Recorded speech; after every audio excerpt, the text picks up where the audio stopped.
পাকিস্তানের সাবেক প্রধানমন্ত্রী ইমরান খান জীবিত আছেন। মৃত্যুর গুঞ্জনের অবসান ঘটিয়ে দাবি করেছেন পিটিআই এর সাবেক সিনেটর খুররম জিসান। তিনি বলেন, ইমরান খানের মৃত্যু নিয়ে ছড়ানো জল্পনা ভুয়া।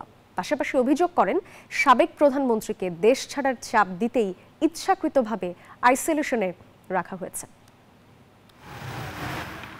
পাকিস্তানের সাবেক প্রধানমন্ত্রী ও পাকিস্তান তেহরিকে ইনসাফের প্রতিষ্ঠাতা ইমরান খানের মৃত্যু নিয়ে জল্পনা কল্পনা চলছে বেশ কিছুদিন ধরেই। 3 সপ্তাহের বেশি সময় ধরে পরিবারকে তার সঙ্গে দেখা করতে না দেয়ায় গুঞ্জন আরও ডালপালা মেলে। এমনকি উত্তপ্ত হয়ে উঠেছে গোটা দেশ। এবার মৃত্যুর গুজবের অবসান ঘটিয়ে পিটিআইয়ের সাবেক সিনেটর খুররম জিসান দাবি করেন, জীবিত আছেন ইমরান খান। ওদের স্বপ্ন পূরণে পাশে থাকতে পেরে আমরা গর্বিত।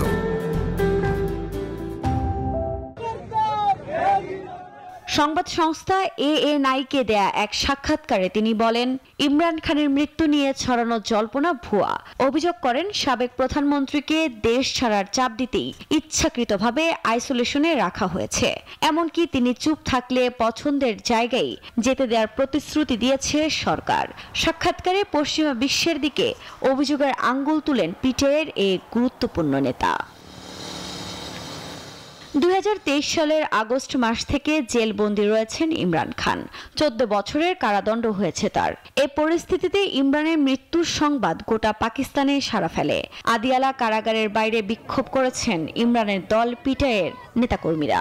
তবে এত কিছুর পরও কাউকে ইমরান খানের সঙ্গে দেখা করার অনুমতি দেয়নি কারা কর্তৃপক্ষ। আফরিন মৌ, নিউজ 24।